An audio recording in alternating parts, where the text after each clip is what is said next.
মালদ্বীপের মোট জিডিপির প্রায় 28% আসে পর্যটন থেকে। মোট বৈদেশিক মুদ্রার 60%-এরও যোগানদাতা পর্যটন খাত। ট্যুরিজমের এমন ব্যাপক অবদানের পেছনে বেশ বড় অবদান রয়েছে ভারতীয়দের। মালদ্বীপে ভারতীয় দূতাবাসের হিসেব অনুযায়ী 2022 সালে ভারত থেকে মালদ্বীপে পর্যটক গেছেন 2,41,000, 2023 সালে 2 লাখ, যা মোট পর্যটকদের 11%-এর বেশি।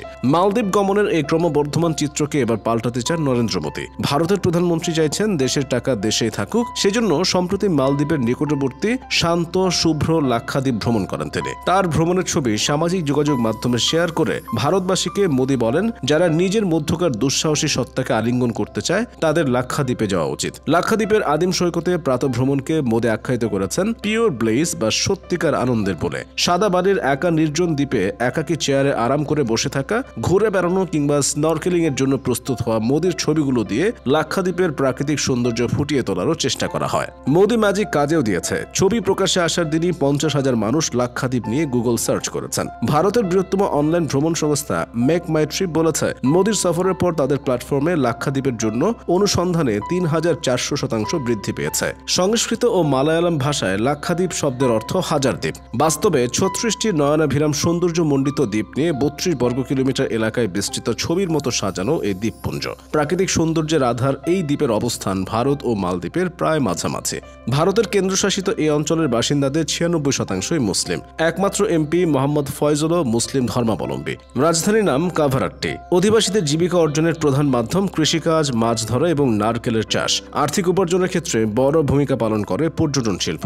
পর্যটকদের কাছে মূল আকর্ষণ লাক্ষাদ্বীপের নীল জলরাশি, সমুদ্রের নিচের প্রবাল আর প্রবালের মধ্যে থাকা সামুদ্রিক জীব। মোদী তার পোস্টে মালদ্বীপের কথা উল্লেখ করেননি, কিন্তু সেই পোস্টগুলোকে ভারতীয় পর্যটকদের মালদ্বীপের বিলাসবহুল রিসোর্ট থেকে লাক্ষাদ্বীপের স্বল্প পরিচিত সমুদ্র সৈকতে আকৃষ্ট করার প্রচেষ্টা হিসেবে দেখেছে মালদ্বীপের সাধারণ মানুষ। তারা বলছেন, মালদ্বীপের বদলে মালাবার উপকূলের লাক্ষাদ্বীপকে পর্যটনের গন্তব্য হিসেবে গড়তে চান মোদী। সেজন্যই এমন প্রচারণা। মোদীর এই দুটি পোস্ট নিয়ে এই তীব্র প্রতিক্রিয়া দেখায় মালদ্বীপের জনগণ। ভারত বিরোধী মন্তব্য দেওয়া শুরু করেন নেটিজেনরা। মালদ্বীপের তিনজন মন্ত্রী তাকে পুতুল, ভার সহ নানা অপমানসূচক মন্তব্য করেন, উপহাস করেন লাক্ষাদ্বীপ নিয়েও। সেসব প্রতিক্রিয়া চরমভাবে চটিয়ে দেয় ভারতের আপামর সাধারণ মানুষকে। মোদীকে যারা পছন্দ করেন না, ক্ষোভে ফুঁসছেন তারাও। দেশের প্রধানমন্ত্রীকে এ ধরনের অপমানজনক সম্বোধন পুরো দেশকে হেয় করেছে বলে মনে করেন ভারতীয় নাগরিকরা। ফলে মালদ্বীপকে বয়কট করার আহ্বান জানান খোদ বলিউড তারকা, ক্রিকেটার থেকে শুরু করে রাজনৈতিকরাও। বিপদ বুঝতে পেরে মালদ্বীপ সরকারের পক্ষ থেকে বলা হয়, ওই অভিমত সংশ্লিষ্ট মন্ত্রীদের নিজস্ব।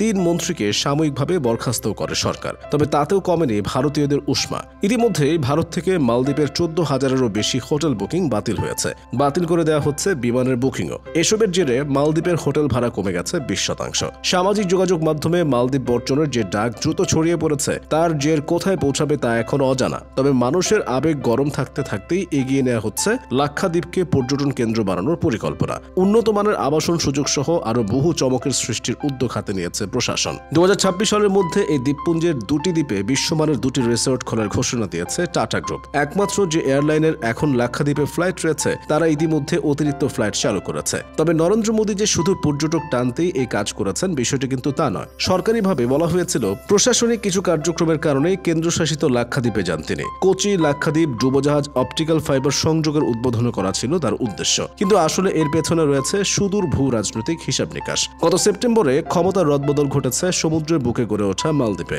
মসনদে বসেছেন নতুন শাসক ডক্টর মোহাম্মদ মুইজ্জু। এরপর থেকেই একের পর এক অস্বস্তি বাড়ছে ভারতের জন্য। সদ্য সাবেক প্রেসিডেন্ট মিস্টার সলিউর ইন্ডিয়া ফার্স্ট নীতির বদলে ইন্ডিয়া আউট নীতিতে বিশ্বাসী মুইজ্জু। তার মতে ভারতের খপ্পর থেকে বের হতে হবে মালদ্বীপকে। এই প্রতিশ্রুতি দিয়ে ভোটের মাঠে নেমেছিলেন তিনি। ক্ষমতায় আসীন হয়ে মালদ্বীপ থেকে ভারতীয় সেনা অপসারণের চাপ দেন মুইজ্জু। তার ভাষায়, ভারতীয় সেনাদের মালদ্বীপে অবস্থান পরিষ্কারভাবেই সার্বভৌম ক্ষমতাকে খর্ব করে। সেনা সরানোর পাশাপাশি প্রেসিডেন্ট মুইজ্জু ভারতের সঙ্গে 4 বছরের পুরনো একটি চুক্তিও বাতিল করেছেন। প্রথাগতভাবে মালদ্বীপের প্রেসিডেন্টরা শপথ নেওয়ার পর প্রথম বিদেশ সফরে ভারতে যান। এমনকি ভারত বিরোধী রাষ্ট্রপতিরাও তাই করেছেন। কিন্তু মুইজ্জু সে নিয়ম ভেঙে দিয়েছেন। তিনি তার বিদেশ সফর শুরু করেন তুরস্কে গিয়ে। এরপর যান চীন।